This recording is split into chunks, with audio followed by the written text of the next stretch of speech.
નમસ્કાર ખેડૂત મિત્રો, હું રમેશ રાઠોડ, વિષય નિષ્ણાત પાક સંરક્ષણ કૃષિ વિજ્ઞાન કેન્દ્ર ગીર સોમનાથ. મિત્રો, આપ સર્વેનું આજના કાર્યક્રમની અંદર હાર્દિક સ્વાગત છે. મિત્રો, આમ તો લીલો પડવાશ તમે નામ સાંભળ્યું હશે, ગ્રીન મેન્યુરિંગ તરીકે ઓળખાય, લીલા પડવાશ તરીકે ઓળખાય. ઘણા બધા મિત્રોની ફોન દ્વારા વોટ્સએપ દ્વારા પૂછતા હોય કે આ લીલો પડવાશ ક્યારે કરવો, કેમ કરવો, ક્યારે દાટવો, એના ફાયદા શું થાય, કે આ પાક ન કરવો, ક્યાંથી એનું બિયારણ મળે. આવા અઢળક પ્રશ્નો આવ્યા એટલે મને એવું લાગ્યું કે આના વિષય ઉપર વાત કરવી જોઈએ. ખૂબ ઓછા લોકો આવા વિષય ઉપર વાત કરતા હોય છે. મોટા ભાગે તમે જ્યારે માર્કેટની અંદર અથવા સોશિયલ મીડિયાનો ઉપયોગ કરતા હશો તો એની અંદર વેચવાની વાત વધારે આવે, વેચાણ વગરની વાત હોય, સસ્તી વાતો હોય, ખેતીને સારી કરવાની વાતો હોય, એવી ખૂબ ઓછા લોકો વાતો કરતા હોય છે. અને આપણે પણ મિત્રો એક સારા ખેડૂત તરીકે, પ્રગતિશીલ ખેડૂત તરીકે આવી વાતોને રસ પણ ઓછો લેતા હોય છે. મેં જોયું છે, હું પણ સોશિયલ મીડિયાના માધ્યમથી તમને માહિતી આપું છું. આવી જ્યારે માહિતી અથવા આવા વિષય ઉપર વાત કરતા હોય તો એને ગંભીરતાથી લેવો જોઈએ, કારણ કે આ તમારા માટે ખૂબ અગત્યનો વિષય છે. આવતું ભવિષ્ય ખેતીનું છે, અને ખેતીમાં જો આ પ્રકારની ખેતી નહીં કરીએ, ફક્ત રસાયણ ઉપર આધારિત ખેતી કરશું તો આવતા દિવસોમાં ખેતીમાંથી ઉત્પાદન લેવું ખૂબ કપરું બની જશે. અને એટલા જ માટે આ લીલો પડવાશ ખૂબ વર્ષો જૂની પદ્ધતિ છે. આપણા બાપ દાદાઓ જે તે સમયે આ પ્રકારની પદ્ધતિઓ અપનાવતા, પણ આધુનિક ખેતીમાં આવ્યા પછી કદાચ સમયનું ચક્ર ફેર્યું, ઘણા બધા રિવોલ્યુશન આવ્યા અને ખેતીમાં વધુ ઉત્પાદન લેવાની લાઈમાં કેમિકલો અને અઢળક રસાયણોનો ઉપયોગ કર્યા પછી આ પદ્ધતિઓ ભૂલી ગયા. હવે લીલો પડવાશ એટલે આમ તો શબ્દ ઉપરથી જ ખબર પડે કે લીલા જે પાકો છે એને દાટી અને જમીનની અંદર એનું કાર્બનનું સ્તર વધારવા માટે, જમીનની અંદર ભૌગોલિક પરિસ્થિતિ સુધારવા માટે આ પ્રકારના પાકો ઉગાડવામાં આવે છે. અને ખાસ કરીને મિત્રો, લીલો પડવાશ વર્ષો જૂની પદ્ધતિઓ છે. મિત્રો, લીલો પડવાશ માટેના ખાસ કરીને પાક પસંદગીના માપદંડ ક્યાં ક્યાં હોવા જોઈએ, અને એની અંદર જો વાત કરીએ તો લીલો પડવાશ માટે બને ત્યાં સુધી પાક કઠોળ વર્ગનો હોવો જોઈએ. અને કઠોળ વર્ગનો પાક હશે તો એ નાઇટ્રોજનનું વધારે ઉમેરો એની અંદર ખાસ કરીને કરશે અને બીજા તત્વો પણ એને મળશે. બીજું, જે પાકમાં વધુમાં વધુ લીલા પાન હોય, ડાળીઓ હોય, એવા પાકોની પસંદગી મિત્રો ખાસ કરીને આપણે કરવી જોઈએ. ત્રીજું, કે પાકનું નરમ થડ હોય, કારણ કે જે દાટીએ છે એ તો ઝડપથી સડી જાય, વિઘટન થઈ જાય, એટલે એના થડ અને ભાગ જે છે એનો નરમ હોય, એટલે પોચો હોય, એવા પાકો પસંદ કરવા જોઈએ. ખેતરની માટી, પાણી અને સિઝનને માફક આવે એવા પાકનો મિત્રો આપણે વાવેતરનું આયોજન કરવું જોઈએ. અને પાક માટેનું ખાસ કરીને બિયારણ સસ્તું અને સરળતાથી મળી રહે એ પણ આપણે ધ્યાને લેવું પડે. એટલે આ જે માપદંડો 5 મેં કીધા એ ખૂબ અગત્યના છે, જે લીલા પડવાશ માટે પાક પસંદગી પહેલા આ કરવા જોઈએ. મિત્રો, આગળની આખી જે પાક લીલા પડવાશની વાત કરીએ એ પહેલા આપ સર્વેને ખાસ વિનંતી છે કે હજી સુધી આપે આ ચેનલ સબસ્ક્રાઇબ ન કરી હોય, આ ચેનલની અંદર નવા હો તો આ નીચે જે ઘંટડીનું બટન દેખાડવામાં આવે છે એના ઉપર ક્લિક કરી અને આપ પહેલાં તો આ ચેનલને સબસ્ક્રાઇબ કરી લો, ઘંટડીના બટન ઉપર ક્લિક કરીને ઓલ નોટિફિકેશન કરી દો. તમામ પ્રકારના વિડીયો તમને મળતા થઈ જાય. આવી જે ખેતીની નવી નવી પદ્ધતિઓ છે એ તમે જાણતા થાવ, એના માટે આ ચેનલને સબસ્ક્રાઇબ કરો. બીજું, વિડીયો પૂરેપૂરો જોઈ અને તમને ગમે તો અંગૂઠાના નિશાન ઉપર લાઇક આપી દો અને ત્યારબાદ વિડીયો શેર કરી દેજો. તો મિત્રો, લીલો પડવાશની જે વાત છે એના કરવા માટેના જે ઉપયોગી પાકો છે, મહત્વના પાકોની અંદર લીલો પડવાશ આવે એટલે પહેલું નામ આપણી મગજની અંદર આવે શણ. શણનો આમ તો મોટા ભાગે લીલા પડવાશની અંદર ઉપયોગ થતો હોય. એના સિવાય ખાસ કરીને ગુવાર, ઈકડ, ચોળા, અડદ, તુવેર, ગ્લેસરેડિયા, આ બધા જે પાકો છે એને આપણે લીલા પડવાશ તરીકે લઈ શકીએ. પણ શણનું સવિશેષ પ્રમાણમાં એની અંદર મહત્વ છે. અને ખાસ કરીને જંગલ વિસ્તારમાંથી જે લીલા પડવાશમાં ઉપયોગી થઈ શકે એવા ઘણી બધી વનસ્પતિઓ અથવા ડાળીઓ, ઝાડના કુમળા પાંદડાઓ, એનો પણ આપણે લીલા પડવાશ તરીકે મિત્રો ઉપયોગ કરતા હોય અને ખેતરની માટીમાં દબાવી અને એને શેડવતા હોઈએ છીએ. હવે ખાસ કરીને કઠોળ વર્ગનો પાક જે હોય એનો લીલવાળા પડવાશ તરીકે પણ મિત્રો આપણે ઉપયોગ કરી શકીએ છીએ. ખાસ કરીને મગનો પાક લઈ લઈએ અને ત્યારબાદ એની શીંગો વીણી લીધા પછી એના અવશેષણ જો જમીનમાં દાટી દે તો એ પણ એક પ્રકારનો લીલો પડવાશ. અને કઠોળ વર્ગના પાકોનું ખાસ કરીને રાસાયણિક અને જૈવિક જે કોહવાણ થાય, સડી જાય, અને આ ખાસ કરીને ઝડપથી કોહવાણ થતું હોય એટલા માટે કઠોળ વર્ગના પાકોને પણ આપણે સવિશેષ એની અંદર મહત્વ આપીએ છીએ. હવે વર્ષો વર્ષ આમ તો લીલો પડવાશનો પાક લેવાથી માટીની અંદર જે સેન્દ્રિય કાર્બન છે, ઓર્ગેનિક કાર્બનની આપણે ઘણી વખત વાત કરતા હોય, કાર્બનની આખી દુનિયા જે વાતો કરે એ અહીંયા આપણે એનો મોટો ફાયદો મળી શકે અને એનું પ્રમાણ ઉત્તરોત્તર વધે. લીલા પડવાશ કરવા માટે ખાસ કરીને ઉપયોગી પાકોની જે જુદી જુદી પદ્ધતિઓ છે અથવા ઉપયોગી પાકો છે એની અંદર રહેલા નાઇટ્રોજનનું પ્રમાણ અથવા તત્વનું પ્રમાણ છે એની પણ મિત્રો આ કોષ્ટકની અંદર હું માહિતી આપી દઉં છું. આપ શાંતિથી આ માહિતીને એકવાર પૂરેપૂરી જોયું. મિત્રો ખાસ કરીને લીલા ઉપરવાસના પાકો દ્વારા જમીનમાં જે નાઇટ્રોજન કેટલો ઉમેરાય અને ખાસ કરીને લીલા ચારાનું ઉત્પાદન એને કેટલું મળે, નાઇટ્રોજનની માત્રા કેટલા ટકાની અંદર ઉમેરાય અને જમીનની અંદર કુલ જથ્થો કેટલા કિલોગ્રામ પ્રતિ હેક્ટર ઉમેરાય, એ પાકો વાઇઝ હું તમને આ કોષ્ટકની અંદર પણ બતાવું છું અને સમજાવવાની કોશિશ કરું.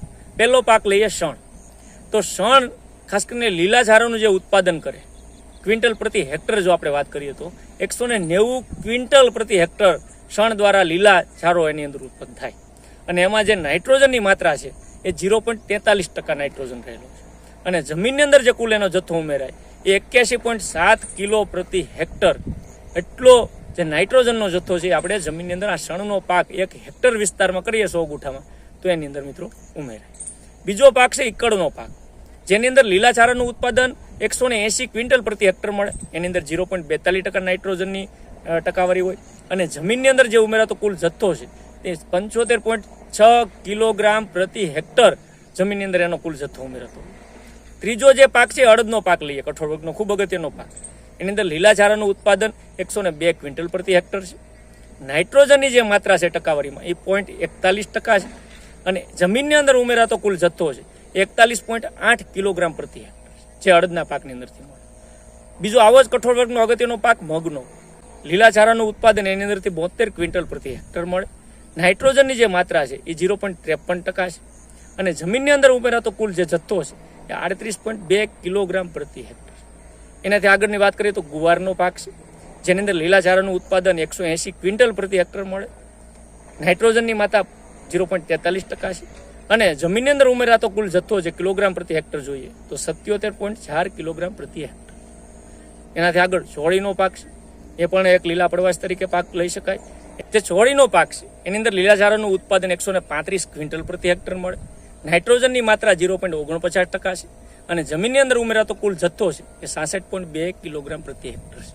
તો મિત્રો આ જે પાકો મેં તમને બતાવ્યા એ લીલા પડવાશના પાકો દ્વારા જમીનમાં કેટલો નાઇટ્રોજન ઉમેરાય એની વાત હતી, એટલે તમને અંદાજ આવી ગયો છે કે આ પ્રકારના લીલા પડવાશને ખૂબ આપણે મહત્વ આપવું જોઈએ. મિત્રો આમ તો લીલા પડવાશની ઘણી બધી વાતો કરી, હવે એક મહત્વની વાત કરી દઈએ કે લીલો પડવાશનું વીઘા દીઠ એટલે 16 ગુઠાના વીઘામાં કેટલો વાવવો જોઈએ અને એની અંદર હું શણની વાત કરી દઉં તો શણ 8 થી 10 કિલોગ્રામ પ્રતિ વીઘા દીઠ 16 ગુઠાના વીઘાની અંદર મિત્રો આપણે 8 થી 10 કિલોગ્રામ એનું બિયારણ વાવવું જોઈએ. અને ખાસ કરીને વાવેતરનો જે સમય છે, આમ તો અત્યારે મોટા ભાગના ખેડૂતો કપાસ લીધા પછી અથવા તો શિયાળુ પાકોની લીધા પછી ઉનાળાની અંદર શણના પાકનું વાવેતર કરતા હોય તો એ પણ યોગ્ય સમયે વાવેતર આપણે મિત્રો ફેબ્રુઆરી અથવા તો માર્ચની અંદર વાવેતર કરી શકીએ. ત્યારબાદ ચોમાસાની અંદર પણ જો સિઝન ખાલી મૂકવી હોય આપણે તો પણ ચોમાસાના પહેલો વરસાદ હેવી થયા પછીના સમયમાં પણ આપણે લીલો પડવાશના પાકો કરી શકીએ. શણનું 8 થી 10 કિલો પ્રતિ વીઘા દીઠ 16 ગુઠાના વીઘામાં વાવેતર કરવું જોઈએ. બીજું, હવે વાવેતર કર્યા પછી આમ તો આની અંદર કોઈ ખાતરોની જરૂર પડતી નથી, પણ ફોસ્ફરસ યુક્ત ખાતર નાખવું હોય તો પાયાની અંદર 1 વીઘા દીઠ 10 થી 15 કિલો 12-32-16 અથવા ડીએપી જેવા ખાતરોનો ઉપયોગ કરી શકો, બાકી જરૂર નથી. હવે એને દાટવું ક્યારે એ મહત્વનો પ્રશ્ન ઘણી વખત આપણે બની જતો હોય.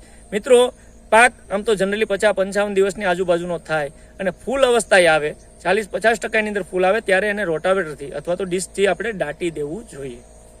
દાટી દીધા પછી ઉનાળાની અંદર જો પિયતની સગવડ તો એક પિયત આપી દેવાથી એ કમ્પ્લીટલી સડી જશે અને એનો ફાયદો આપણે પૂરેપૂરો લઈ શકશું. તો આ એક પદ્ધતિ લીલા પડવાશની હોય છે.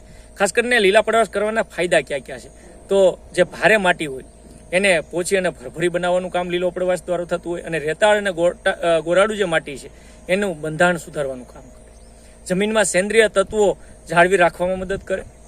માટીમાં સેન્દ્રિય કાર્બન અને નાઇટ્રોજનનું પ્રમાણ વધારે છે. ઓર્ગેનિક કાર્બનનું મેં અગાઉ વાત કરી તેમ એની અંદર કાર્બન વધારવામાં ખૂબ મહત્વની ભૂમિકા છે. સૂક્ષ્મ જીવાણુ જે ખોરાક તથા ઉર્જાના સ્ત્રોત તરીકે કામ કરતા હોય એની કામગીરી અને ઝડપી બનાવવાનું કામ પણ લીલો પડવાશ આપણે કરવાથી એનો ઘણી વખત ફાયદો થતો હોય. જમીનમાં હવાની અવરજવર વધારે એટલે આપણા છોડ પોષક તત્વો સારી રીતે લઈ શકે. ભારી જમીનની અંદર નિતાર શક્તિ વધારવાનું કામ ખાસ કરીને મિત્રો કરતું હોય. હલકી જમીનમાં ભેજ સંગ્રહ શક્તિ, ભેજ ધારણ શક્તિ વધારવાનું કામ કરે લીલો પડવાશ. નીચલા સ્તરની અંદરની જે પોષક તત્વો છે એનું શોષણ કરી અને લીલો પડવાશ જમીનમાં દાટવાથી ઉપરના સ્તરમાં પોષક તત્વોનો ઉમેરો વધારે થતો હોય એટલે જમીન ફળદ્રુપ કરવાનું કામ ખાસ કરીને થતું હોય. ગૌણ પોષક તત્વો ખાસ કરીને ફોસ્ફરસ, પોટાશ, કેલ્શિયમ, લોહ આ તત્વોની લભ્યતામાં પણ મિત્રો વધારો કરવાનું કામ લીલો પડવાશનું છે. અને આ લીલા પડવાશ પછી જે આપણા પાક લેવામાં આવે એની ગુણવત્તામાં સુધરે અને ખાસ કરીને ઉત્પાદન અંદર એવું કહેવાય છે કે 15 થી 20% વધારો પણ થતો હોય. પરંતુ લીલો પડવાશ માટે અમુક કાળજીઓ પણ મિત્રો રાખવી જોઈએ. જો વધારે પડતી પાકટ અવસ્થા આવી જાય તો એ સડવાનો મોટો પ્રશ્ન રહેતો હોય. એટલે મિત્રો ખાસ કાળજીપૂર્વકથી વાવેતર કરવું.